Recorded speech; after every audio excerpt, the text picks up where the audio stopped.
Praise the lord. దేవుని నామానికి మహిమ కలుగునుగాక. ఈరోజు దేవుని వాగ్దానము యెషయా గ్రంథము 29వ అధ్యాయము 19వ వచనము. యెహోవా యందు దీనులకు కలుగు సంతోషము అధికమగును. మనుష్యులలో బీదలు ఇశ్రాయేలు యొక్క పరిశుద్ధ దేవుని యందు ఆనందించెదరు. Praise the lord. Thy joy in the Lord, and the poor among men shall rejoice in the Holy One of Israel. దేవుని బిడ్డలారా, యెహోవా యందు దీనులకు కలుగు సంతోషము అధికమగును. ఎవరి యందు సంతోషము అధికమవుతుందని మనకిక్కడ వాగ్దానము తెలియజేస్తుంది. దేవుని యందు. ఈ లోకమందు సంతోషము ఏది కూడా అధికము కాదు.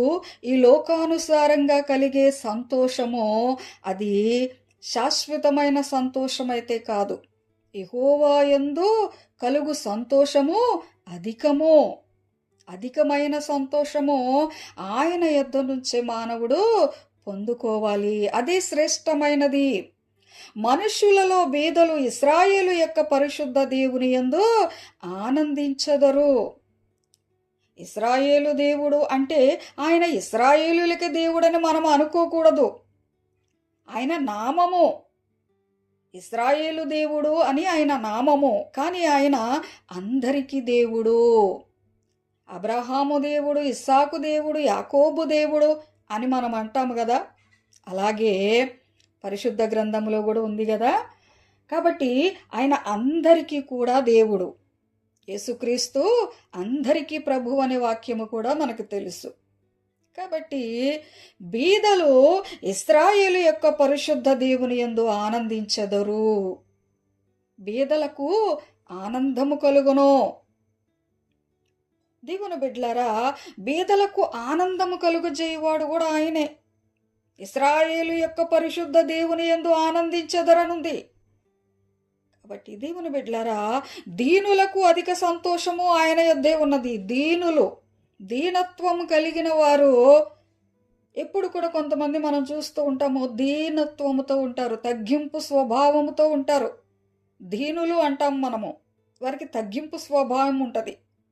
కాబట్టి వాళ్ళకి సంతోషం అధికమోగును.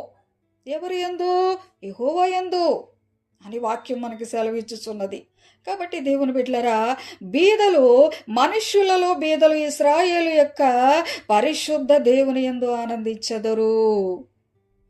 ఇక్కడ ఈ వచనములో మనము ఏం గమనిస్తున్నామో, బీదలకు ఆయన యందే సంతోషం ఉంది. కాబట్టి దేవుని బిడ్డలారా, దీనులకు కూడా ఆయన యందే సంతోషం ఉంది. దేవుని బిడ్డలారా, దీనులైన వారు భయపడాల్సిన పని లేదు, బెంగపెట్టుకోవలసిన పని లేదు. బీదలైన వారు భయపడాల్సిన పని లేదు, బెంగపెట్టుకోవలసిన పని లేదు. ఆయన ఏమంటున్నాడు? నేను దీనులకు సంతోషము కలుగజేస్తాను. బీదలు పరిశుద్ధ దేవుని యందు ఆనందించెదరు. దేవుని బిడ్డలారా, ఈ లోకంలో దీనులను నెగ్లెక్ట్ చేసేవారు ఉంటారు, బీదలను నెగ్లెక్ట్ చేసేవారు ఉంటారు. కానీ ఇక్కడ ప్రభువు ఏమంటున్నాడు? వాళ్ళిద్దరికీ సంతోషము కలుగజేయవాడు ఆయనే అని మన వాక్యం చూస్తున్నాము. ఎవరిద్దరికి? దీనులు అనేవారికి, బీదలు అనేవారికి.